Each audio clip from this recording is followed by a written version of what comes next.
mu kibuga ekya Fort Portal akwatidde ekibiina kya poliisi n'amagye bikedde kuyibwa mu kibuga ekya Fort Portal akwatidde ekibiina kya NUP Bendera Robert Kyagulanyi Ssentamu bw'abadde asimbula okugenda mu disitulikiti ey'Ekyegegwa n'Ekyenjojo okunoonya akalulu. Poliisi n'amagye bisoose kugobagana n'abantu abadde bakedde ku woteeri Kyagulanyi gye yasuze okubadde n'abadde bamuleetedde embuzi.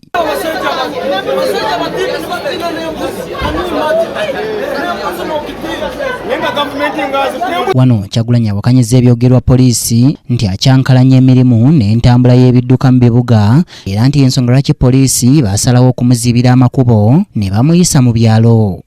Kino bakikola ogezaako okutiisa abantu, bakikola ogezaako okusiga ekifaananyi, tebaagala ensi erabe obuwagizi bwe tulina kuba bamanyi bwe tuyita mu makubo abantu bayimirira esayidi n'esayidi w'ekkubo ne batubuubira ekitamenya amateeka kuba tuli mu kampeyini.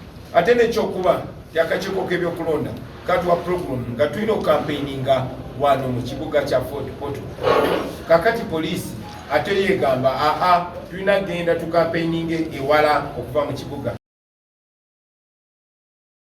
Zeza nti ebyogerwako si bituufu era awadde ekyokulabirako ekyebyo ebyabaddewo olunaku olwajjo bwe baamusibidde mu kifo ekimanyiddwa nga Lwengoma mu Fort Portal okuva ssaawa 9 okutuuka ssaawa 1:30 n'alemererwa okuba olukuŋŋaana lwe yabadde agendako okusaba abalonzi akalulu.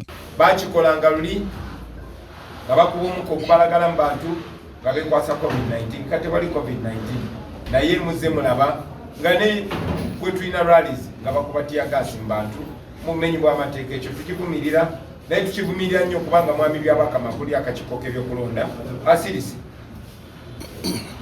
ate ng'alaba ebigenda mu maaso naye nga bwe twabagamba bakola bino ebintu okusindikiriza abantu bave mu mbeera bakole effujjo bakasukira amayinja bafune ensonga lwaki babakuba amasasi babatemule.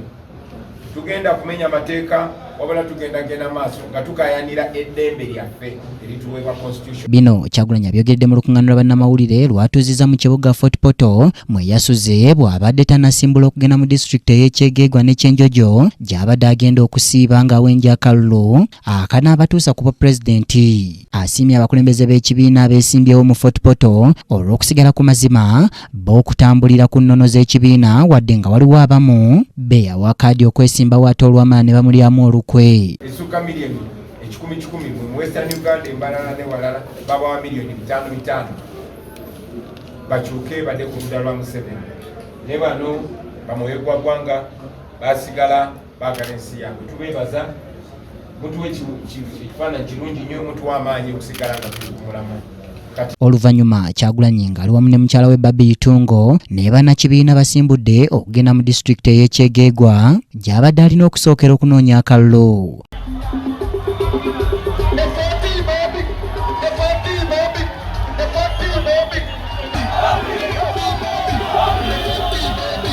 Mu kusimbula poliisi n'amagye bagenze bamuwerekera nga bwe bamuvaako emabega era Kyagulanyi olutuuse Ekyegegwa asanze poliisi eggadde ekkubo erimuyingiza mu kibuga nemugaana okutuukayo awabadde laale era wano asazeewo okugira n'abawagizi be mu luguudo wakati. Bw'atyo akukkulumidde poliisi olw'okumulemesa okutuuka ewali laale kyokka awatali kumuwa nsonga yonna.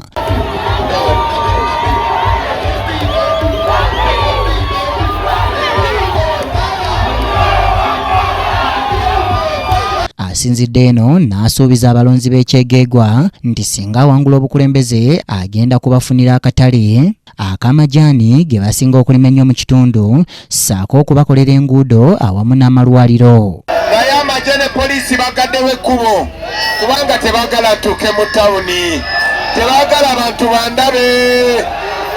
Amagye ne poliisi bakolera Museveni gezaako okutaasa bye babbye mu nsi yaffe. Abantu bakyegegwa abasinga kumwe muli balimi mulima amajaani tugenza okulanga ga nusu kasanvu naye kati ga sente meka okitegeera.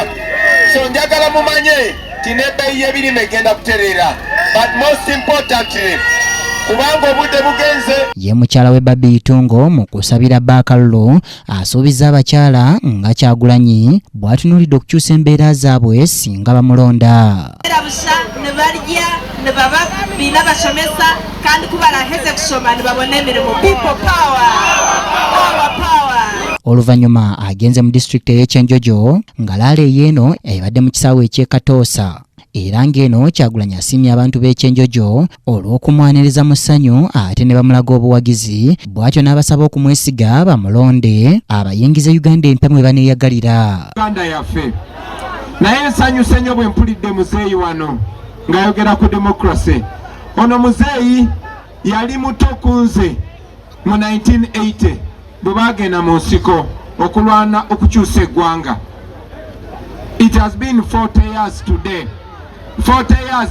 Agambye nti abantu bangi bazze bamutuukirira nga bamugamba nti abiveemu olw'embeera gy'ayisibwamu naddala abapoliisi n'amagye, nti kyokka bw'alaba obuwagizi bwe bamuwa buli gy'ayita olwo naye ne yeeyongera amaanyi, eby'okupowa n'okupondooka n'abivaako. Njagala kunyiga anytime naye njagala ku making sure to planting the seed of freedom everywhere. The seed of freedom everywhere. Era njagala mumanye nti musobola nze siri wanjawulo okuva we muli. Ensonga lwaki nzize wano njagala batunula mu maaso mundabe ndi kasajja katono ng'omuntu yenna. Naye njagala mumanye nammwe musobola okubeera bakyagulanyi, era njagala muve wano nga buli omu kyagulanyi wa Kyenjojo. Waliwo n'omuzeeyi awagidde Kyagulanyi n'akyamula abantu.